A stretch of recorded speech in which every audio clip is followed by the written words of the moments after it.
Boa noite, telespectadores. No programa de hoje, nós viemos conversar com o Dr. Werner Carvalho, que é médico pediatra, mas que também exerce uma segunda especialidade muito instigante, que é a medicina legal. E é sobre esse tema que nós queremos conversar hoje, algo que não é tão comum, né, de nós vermos aí na mídia, a não ser quando se tem algumas tragédias assim, não é, que ficam conhecidas, mas a medicina legal ela é muito mais do que isso e tem assim as suas nuances, as coisas peculiares que o Dr. Werner poderá nos falar. Tudo bem, Dr. Werner? Boa noite, Eliane. Boa noite aos telespectadores do programa Viver Bem. É um prazer estar aqui conversando contigo e com a grande audiência a respeito de uma especialidade médica que eu exerço e da qual eu me orgulho muito e que eu acho, às vezes as pessoas têm até medo quando eu falo que eu sou legista. E eu sempre cito o exemplo que quando eu fiz o MBA de gestão empresarial, houve o momento da apresentação dos alunos, que cada um tinha que dizer as suas funções. Então, e aí foi uma roda na frente, assim, na frente da aula, né? E cada aluno um do lado do outro. E aí, quando eu me apresentei, que eu era médico, e inclusive legista, quem estava do meu lado pulou assim, como assim. Então é uma especialidade, como tu bem disseste, instigante e que mexe muito com o imaginário das pessoas, né? Mas é uma especialidade que eu me realizo em fazer. É muito difícil, as pessoas acham que medicina legal é o CSI, né? E sim, essa é a realidade dos Estados Unidos. E, infelizmente, a nossa realidade é bem diferente e a gente enfrenta muita dificuldade, mas estamos aí contribuindo na elucidação de muitos crimes. Olha, é verdade. E é claro, né, as pessoas acho que meio se afastam porque sentem assim, ó, se trabalha com gente morta. Mas não é só isso, né? A medicina legal ela é muito mais ampla. Então, eu gostaria que tu falasse assim, os principais casos onde o médico legista é chamado, o que é mais comum aqui no Brasil. Então, Eliane, as pessoas realmente elas fazem esse raciocínio que o médico legista é uma especialidade que lida só com mortos. Não. A maioria dos atendimentos que a gente presta são atendimentos clínicos. E quais atendimentos são esses? A gente atende os casos, os presos, todos os presos, antes de serem encaminhados ao sistema penal, passam pelo médico legista para identificar alguma lesão, alguma coisa anterior à prisão. As desavenças familiares, infelizmente, bastante comuns, as agressões dos maridos nas esposas e vice-versa. Hoje em dia, por incrível que pareça, muitas adolescentes vão fazer exame de corpo de delito porque o pai bateu no adolescente. Toda sorte de violência, toda sorte de briga, desentendimento em que ocorreu uma lesão corporal, deve passar para o exame no Instituto de Exame de Corpo de Delito, no Instituto Médico Legal. Assim como todos os acidentes de trânsito, onde ocorrem vítimas. Então, aquele motoqueiro que se acidentou, quebrou uma perna, uma colisão de 2 veículos, onde alguém resultou em algum tipo de lesão. Então, todos são casos onde a gente faz o atendimento no Instituto Médico Legal. Cada atendimento desses que se faz se gera um laudo e esse laudo, então, vai ser utilizado pelas autoridades competentes, sejam elas policial, juiz, o Ministério Público, no segmento dos mais diversos processos criminais. E também a gente faz cada vez mais a questão da embriaguez, né, com todas essas legislações. Então, o exame de verificação de embriaguez para determinar se um determinado cidadão preso numa blitz ou então que se envolveu em algum acidente de trânsito e está embriagado também é atividade do médico legista, assim como a parte relacionada à verificação de violência sexual, que são todos os casos suspeitos de abuso, seja de criança, seja de adulto, também é a partir do laudo do médico legista que é estabelecido a ocorrência ou não do abuso. Bem, doutor Werner, apesar, então, dessas coisas serem mais comuns, digamos assim, né, eu também passei pela cadeira de medicina legal, né, durante a formação, e me deixava, assim, muito curiosa, e até hoje, não é, quem não exerce a especialidade, né, eu, por exemplo, fico me perguntando, como saber, por exemplo, né? E aí são aqueles casos realmente onde a pessoa morre por N situações. Por exemplo, uma pessoa que morre no incêndio, né? Ou que foi queimada. Como saber se essa pessoa ela foi queimada viva ou já estava morta quando foi queimada? Então, cada caso tem uma peculiaridade, uma particularidade. No caso citado por ti, dos incêndios, né? Existe através de um exame onde se dosa a quantidade de monóxido de carbono no sangue da vítima. Então, se a pessoa apresentar uma dosagem elevada de monóxido de carbono na pesquisa do sangue, significa que o corpo foi carbonizado ainda vivo. Ela respirou bastante tempo dentro do local do incêndio, de modo que aumentou a concentração de carboxihemoglobina no organismo dela, foi o que levou ao óbito. Aqueles outros periciados que têm uma dosagem baixa de carboxihemoglobina e estão carbonizados, eles morreram em decorrência das queimaduras. Então, tem técnicas, né? E várias outras, né? Então, eu gostaria que tu citasse uma, assim, que talvez as pessoas também fizessem algum tipo de confusão ou ficam se perguntando, foi antes, foi depois, o que aconteceu primeiro, qual foi, de fato, a causa-mortes? Então, uma coisa que é importante também que é importante saber, que a perícia que é feita no Instituto Médico Legal pelos médicos legistas é a perícia visando o crime. Então, aquela pessoa que morreu de uma patologia qualquer que não foi identificada. O Instituto Médico Legal não tem condições de identificar uma doença crônica pulmonar que porventura tenha matado, tenha evoluído para feito o paciente evoluir para o óbito. A perícia é basicamente para esclarecer questões criminais, né? Então, o exemplo citado por ti. Um periciado levou um tiro no peito, certo? E foi encontrado dentro de um rio, né? Como é que a gente vai saber se ele morreu do tiro do peito ou se ele morreu de afogamento? De novo, entram os exames laboratoriais. Há um dos exames que é feito, que é a pesquisa de plâncton, que identifica a presença desse plâncton, que é uma coisa característica de rios e lagos, né? Uma vez dando a presença positiva de plâncton, significa o quê? Que ele respirou embaixo da água. Teve plâncton positivo, apresentou outros sinais que são característicos de asfixia mecânica, que são alterações típicas que ocorrem a nível de pulmão e coração, tu tens possibilidade de afirmar, ele levou o tiro, né, mas foi ainda jogado vivo dentro da água e por um tempo permaneceu vivo dentro da água. Então ele efetivamente acabou morrendo do afogamento. Então são sempre essas circunstâncias baseado não só no que a gente encontra no exame interno e lembrando que a técnica da necrópsia consiste na abertura de 3 cavidades. É a abertura da cavidade craniana e a abertura da cavidade tóraco-abdominal através de uma incisão que começa aqui bem embaixo do pescoço e vai até o púbis. Então, através desses achados internos, junto com exames laboratoriais, em casos muito específicos, como a questão do afogamento, como a questão da carbonização, é que a gente pode chegar a uma conclusão do que efetivamente foi a causa da morte do periciado.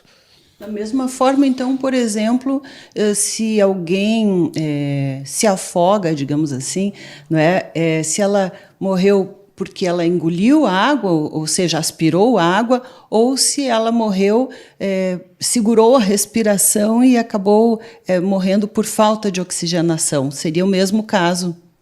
Exatamente. Existe a medicina legal é uma coisa interessante, já diria um colega meu no primeiro posto que eu trabalhei, que a medicina legal é instigante, interessante, porque dificilmente tu tem dois casos iguais. E às vezes tu tem, e até é uma classificação que consta na literatura da medicina legal, que é o afogado branco de Parrot, que é justamente essa pessoa que se atira na água, né, e se arrepende, ou sei lá como é que nós vamos colocar isso no meio do caminho, e faz tenta segurar a respiração para que de modo que não entre água na veia dela, e ela acaba falecendo mesmo assim, e acaba sendo uma necrópsia que a gente diz necrópsia branca. É uma pessoa que tem todas as características externas de um afogado, porém internamente a gente não identifica os sinais típicos da asfixia mecânica. Certo. Bem, doutor Werner, nós estamos só começando, né? Tem muito mais curiosidades aí para a gente trazer aos nossos telespectadores, mas a gente vai fazendo um breve intervalo e já voltamos com você.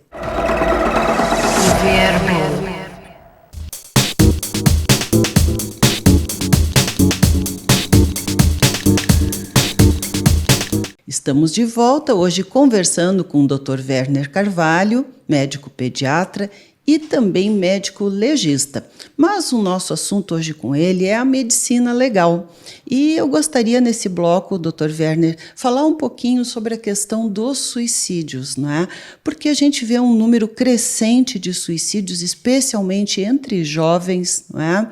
Mas também, não é, na relação aí dos crimes, onde não se sabe se a pessoa realmente se suicidou ou se ela foi assassinada, né, foi um crime de fato.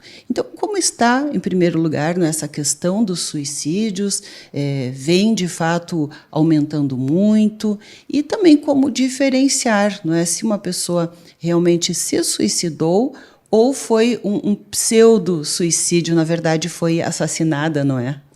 Então, Eliane, agora em agosto eu completo 17 anos de medicina legal, já tendo trabalhado em diversos postos. Eu comecei trabalhando no ML de Passo Fundo, depois vim para Caxias, depois vim para Novo Hamburgo, depois vim para São Leopoldo e hoje estou lotado no IML em Porto Alegre.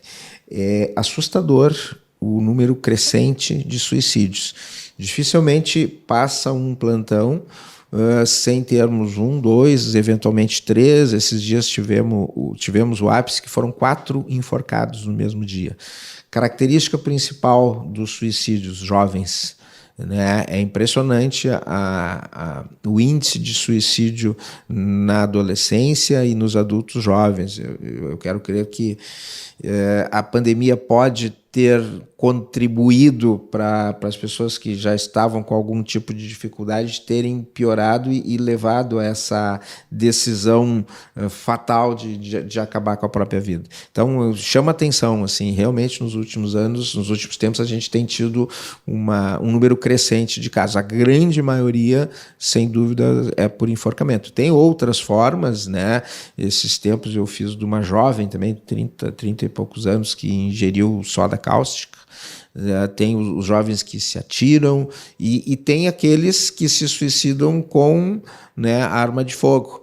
E claro que tem elementos que nos dão a certeza que efetivamente foi um suicídio. Assim como já aconteceu numa determinada ocasião, quando eu trabalhava no ML de Caxias, um teórico suicídio, teórico porque na ocorrência policial, e como é que funciona o laudo, né? A partir do momento que houve uma morte violenta ou suspeita, há um registro de ocorrência na Polícia Civil, através da requisição da Polícia Civil, então o corpo chega até o IML para realização da necrópsia, e só aí então vamos ter o atestado de óbito. E na ocorrência é registrado o que as pessoas relatam, e nesse caso, então, tinha se relatado um suicídio de uma senhora e que fora encontrada, então, com ferimento de arma de fogo na cabeça e que teria sido um suicídio. Ao chegar ao ML, primeira constatação, 2 orifícios, né, de entrada de projetil de arma de fogo. Uma pessoa pode se suicidar com 2 orifícios de arma de fogo, não é mais comum. E depois, assim, a identificação do trajeto, que isso é uma coisa importante. Sempre que ocorre alguma agressão por arma de fogo, há necessidade de se descrever o trajeto e se extrair o projetil de dentro do corpo do periciado, uma vez que faz parte do processo, é uma prova do processo.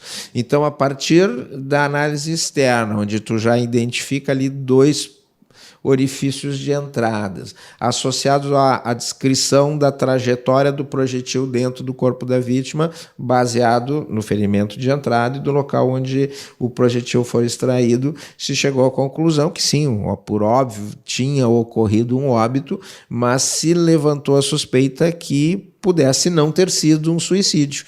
E a partir, então, desse laudo da necrópsia, acabou-se chegando à conclusão, o laudo faz parte do processo da investigação criminal, que, na realidade, a senhora que ela fora era, na realidade, vítima de um homicídio.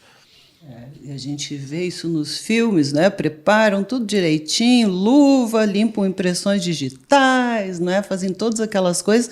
Mesmo assim, é difícil enganar, porque as pessoas não têm esse conhecimento de detalhes que o médico legista vai ver. Inclusive, eu até penso assim, como vocês sabem se o disparo, por exemplo, foi uma arma que encostou na cabeça ou foi pertinho, né? São coisas assim que dá diferença, não é? Então, tudo isso tem características próprias, assim. Então, o orifício de entrada, quando encostado, tem uma característica. O orifício de entrada, quando a média distância, tem outra característica. E quando a longa distância, tem uma característica ainda diferente. Então, é a partir da análise das características encontradas naquele orifício de entrada, tu consegue determinar se foi um tiro encostado, se foi um tiro a curta distância, se foi um tiro a média distância ou se foi um tiro a curta distância. A outra coisa que muitas teses se acabam na mesa de necrópsia é a história da legítima defesa. Ele matou em legítima defesa, e quando tu vê o orifício de entrada é nas costas da vítima. Que legítima defesa é essa que o cidadão é atingido por um disparo de arma de fogo na parte posterior do tronco? Então, todas essas nuances mostram a importância da medicina legal na elucidação de crimes. Quando, por exemplo, a pessoa tentou reagir, né? Às vezes a gente vê aquelas pessoas assim que se procura marcas debaixo de unhas, e, né, como saber se a pessoa reagiu, né, a um crime, por exemplo? Tem lesões que são, principalmente nos braços, que são bem características, que são as chamadas lesões de defesa, em relação à questão do material subungueal. Ainda que não sejamos um CSI, a medicina legal tem apresentado um grande avanço, e hoje já se consegue pesquisar no material subungual das vítimas DNA. Então, para saber se a pessoa, daqui a pouco, na tentativa de se livrar do agressor, apertou o pescoço, puxou cabelo, teve algum tipo de contato físico, mão, unha, com o agressor, é possível sim identificar o DNA do agressor. Fio de cabelo também. Todo material biológico pode ser utilizado na pesquisa do DNA, e cada vez mais se consegue elucidar crimes, prender criminosos através da identificação do DNA. Bem, ainda um outro caso que é relativamente recente aí, né, que se viu na mídia, foi um caso de uma madrasta que envenenou os enteados, né, mas que foi alegado que tiveram outros problemas, nem lembro direito se foi suicídio ou morreram de causas naturais, né, enfim. Como saber, então, se foi por envenenamento ou se houve agressão, outro tipo de coisa, por exemplo, não só agressão, mas uma tentativa de suicídio?